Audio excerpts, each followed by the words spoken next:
Hi dears, എല്ലാവർക്കും നമസ്കാരം. പത്തരമാറ്റിന്റെ ഈ വരുന്ന ഒരാഴ്ചയിലെ ആ ഒരു പ്രമോ വിശേഷത്തിലേക്ക് എല്ലാ കൂട്ടുകാർക്കും സ്വാഗതം. അങ്ങനെ നമ്മുടെ നയനയും ആദർശും വളരെയധികം സന്തോഷത്തിലിരിക്കുക.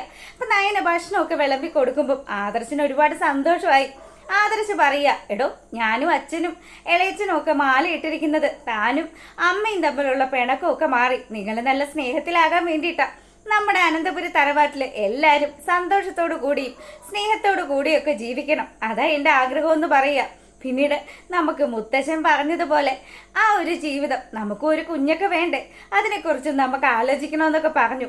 അങ്ങനെ നയന വളരെയധികം സന്തോഷത്തിലിരിക്കുക. ഒരിക്കലും ആദർശ് തന്നെ സ്നേഹിക്കില്ല എന്ന് വിചാരിച്ച നയനയ്ക്ക് ആദർശിന്റെ സ്നേഹം കിട്ടി തുടങ്ങിയിരിക്കുക. അതുകൊണ്ട് തന്നെ അവൾ ആദർശ് പറയുന്ന കാര്യങ്ങളൊക്കെ കേട്ട് ഭയങ്കര സന്തോഷത്തിൽ അങ്ങനെ ഇരിക്കുമ്പം നമ്മളെ കാണിക്കുന്നത് വിരുന്ന് പോയിരിക്കുന്ന അഭിയെയും നവ്യയുമാണ്. അപ്പം രണ്ടുപേരും അവിടെ നിന്ന് സദ്യയൊക്കെ കഴിച്ചതിന് ശേഷം എന്നാ ഇനി ഞങ്ങള് സിനിമയ്ക്ക് പോവാന്നുള്ളൊരു പ്ലാൻ ഉണ്ട്. നന്ദു, നീ വരുന്നുണ്ടോ? ഇല്ല ചേച്ചി, നിങ്ങൾ ഒരുപാട് കാലങ്ങൾക്ക് ശേഷം പുറത്തു പോകുന്നതല്ലേ, അതുകൊണ്ട് ഈ സമയം നിങ്ങൾ രണ്ടുപേരും മാത്രമായിട്ട് പോകുന്നതായിരിക്കും നല്ലത്. ഞങ്ങൾ ആരും വരുന്നില്ല. എന്തായാലും ചേച്ചിക്ക് ഇപ്പം അഭിയേട്ടന്റെ സ്വഭാവത്തിൽ ഒരുപാട് മാറ്റങ്ങൾ വന്നതിൽ സന്തോഷമായില്ലേന്ന് ചോദിക്കുക. അതേടി, ഒരുപാട് സന്തോഷമുണ്ട്. പിന്നെ ഇവന്റെ ഈ സ്വഭാവം മാറിയത് പൂർണ്ണമായിട്ട് ഞാനങ്ങ് വിശ്വസിച്ചിട്ടൊന്നുമില്ല. ഇവനുണ്ടല്ലോ ആ ജലജയുടെ മോനാണ്. അപ്പം അതിൻ്റെതായിട്ടുള്ള എല്ലാ കള്ളത്തരങ്ങളും ഈ കള്ളനും ഉണ്ടാകും. അതുകൊണ്ട് മൊത്തത്തിൽ ഞാനങ്ങ് വിശ്വസിച്ചിട്ടില്ല. പിന്നെ ഭർത്താവാണല്ലോ, എൻ്റെ കുഞ്ഞിൻ്റെ അച്ഛനാണല്ലോ, അതിൻ്റെ ഒരു സ്നേഹം ഇവനോടുണ്ട്. അതുകൊണ്ട് മാത്രമാണ് അവൻ വിളിച്ചപ്പോൾ ഞാൻ ഇങ്ങോട്ട് വന്നതെന്നും പറഞ്ഞു.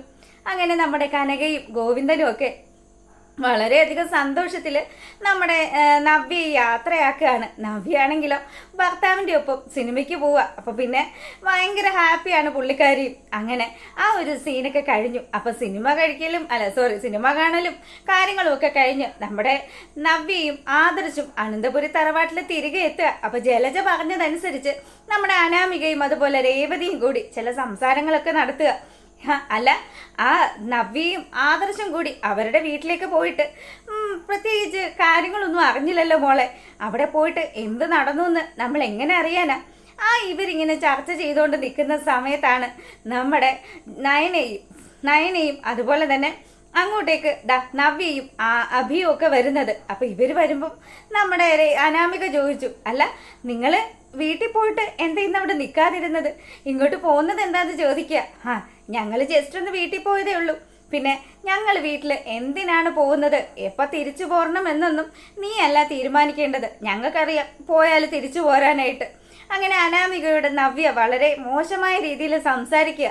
അപ്പോൾ ഉടനെ തന്നെ നമ്മുടെ ജലജാറാണി അവിടെ പ്രത്യക്ഷപ്പെട്ടു. ജലജ വന്നതും, നിങ്ങളിത് എന്തൊക്കെയാ പറയുന്നത്, ഇവളെൻ്റെ മകനെ മയക്കി എടുത്തിരിക്കുക, രണ്ടുപേരും നല്ല സുന്ദരിമണികളാണല്ലോ, ഭർത്താക്കന്മാരെ രണ്ടുപേരും ഇപ്പൊ വശത്താക്കി വെച്ചിരിക്കുകയാണ് എന്നൊക്കെ കൂടി പറഞ്ഞു.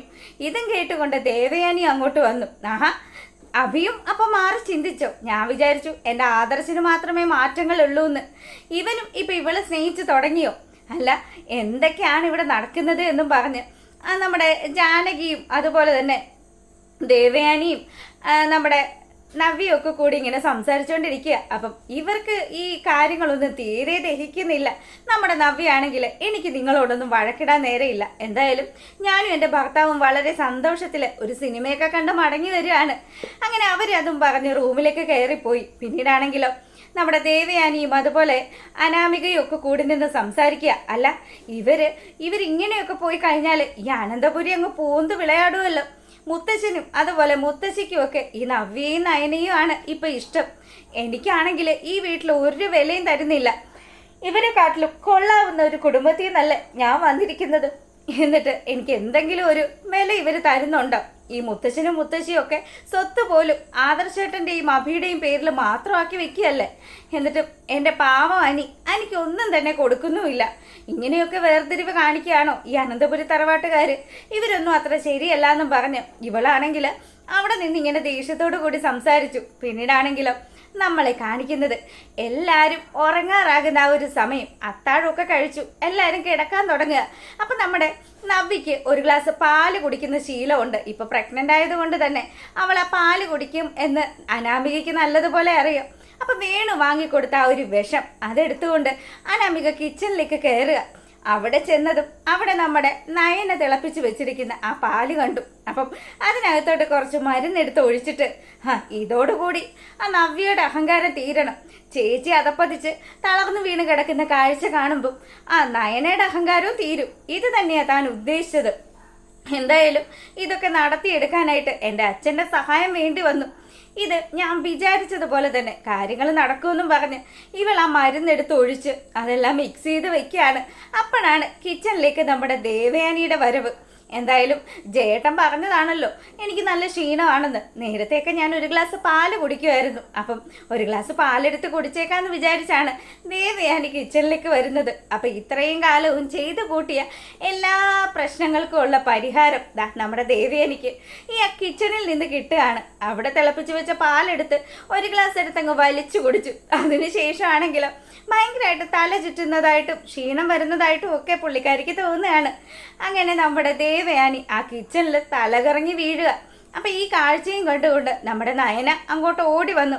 അയ്യോ അമ്മ എന്ത് പറ്റി, അമ്മയ്ക്ക് എന്താ പറ്റിയെന്നൊക്കെ പറഞ്ഞ് തട്ടി വിളിച്ചിട്ടും ദേവയാനിക്ക് ബോധമൊന്നുമില്ല. അങ്ങനെ നമ്മുടെ ദേവയാനിയും കൊണ്ട് അനന്തപുരിയിലുള്ള ആണുങ്ങളൊക്കെ ആശുപത്രിയിലേക്ക് പായാണ്. ഒപ്പം നമ്മുടെ നയനയും ഉണ്ട്. നയനയാണെങ്കിലോ അമ്മ എന്താ അമ്മ ഒരക്ഷരം പോലും മിണ്ടാതെ കിടക്കുന്നത്, അമ്മയ്ക്ക് എന്താ പറ്റിയത് എന്നൊക്കെ പറഞ്ഞ് തട്ടിയൊക്കെ വിളിക്കുന്നുണ്ടെങ്കിലും ദേവയാനിക്ക് നല്ല ക്ഷീണമുണ്ട്, ബോധം മറഞ്ഞു പോവുകയാണ്. അങ്ങനെ അവരെ ആശുപത്രി കൊണ്ടുവന്നു. അപ്പോഴാണ് ദേവയാനിയുടെ ഉള്ളിൽ വിഷം ചെന്നെന്നും അത് കുറച്ച് കൂടിയ സൈസ് ഇനമാണ് വിഷമെന്നും ഒക്കെ അറിയുന്നത്. അങ്ങനെ പുള്ളിക്കാരിക്ക് ഓക്സിജൻ സിലിണ്ടറൊക്കെ വെച്ച് പുള്ളിക്കാരിനെ അവിടെ ഇങ്ങനെ കിടത്തിയിരിക്കുക. അമ്മ ഐസിയുയിൽ അഡ്മിറ്റ് ആയത് കാണുന്ന സമയം നമ്മുടെ ആദർശിന് നല്ല സങ്കടമായി. എന്തൊക്കെയാണോ ഈ നടക്കുന്നത്, അമ്മ ഈ മണ്ഡലകാലത്ത് ചെയ്യാൻ പാടില്ലാത്ത കാര്യങ്ങളൊക്കെയാണ് ചെയ്ത് കൂട്ടിയത്, അതിനുള്ള ശിക്ഷ അയ്യപ്പസ്വാമി കൊടുത്തതായിരിക്കും എന്നൊക്കെ പറഞ്ഞ് ഇവൻ വലിയ സങ്കടത്തിൽ നിൽക്കുമ്പം നമ്മുടെ നയനയാണെങ്കിലോ വിഷമിക്കേണ്ട ആദർശേട്ടാ, അമ്മയുടെ അസുഖമൊക്കെ മാറും. ആരോ ഒരാൾ എന്തോ ഒരു ചതി പ്രവർത്തിച്ചിട്ടുണ്ട്, അതുകൊണ്ടാണ് അമ്മയ്ക്കിപ്പോൾ ഇങ്ങനെയൊക്കെ ഉണ്ടായതെന്ന് പറഞ്ഞു. അപ്പം നമ്മുടെ ദേവയാനിയെ ആശുപത്രി കൊണ്ടുപോയി കഴിഞ്ഞപ്പോഴത്തേക്കിനും എല്ലാവർക്കും തന്നെ ഭയങ്കരമായിട്ട് ടെൻഷനായി. എങ്ങനെയാകും കാര്യങ്ങൾ, ദൈവമേ ഇനിയിപ്പം ഇത് ചെയ്തത് ഞങ്ങളാണോ എന്ന് പോലും ആൾക്കാർ പിടിച്ചു കഴിഞ്ഞാൽ പണിയാകുമല്ലോ. അങ്ങനെ നമ്മുടെ അനാമികയും രേവതിയും കൂടി സംസാരിക്കുക.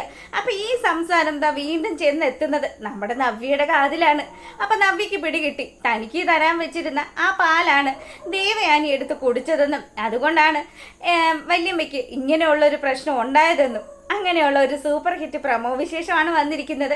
എന്തായാലും ദേവയാനിയെ പരിചരിക്കാനും ദേവയാനിക്ക് വേണ്ടിയിട്ട് ആശുപത്രിയിലെ കാര്യങ്ങൾ ചെയ്തു കൊടുക്കാനും നമ്മുടെ നയന മാത്രമേ ഉള്ളൂ. അങ്ങനെയെങ്കിലും അവരുടെ സ്വഭാവം ഒന്ന് മാറി നയനയെ സ്നേഹിക്കുന്ന ഒരു അമ്മായിയമ്മയായിട്ട് മാറട്ടെ എന്നൊക്കെ ആശംസിച്ചുകൊണ്ട് വീഡിയോ വൈൻഡപ്പ് ചെയ്യാണ്. അപ്പോൾ ഓക്കെ, താങ്ക്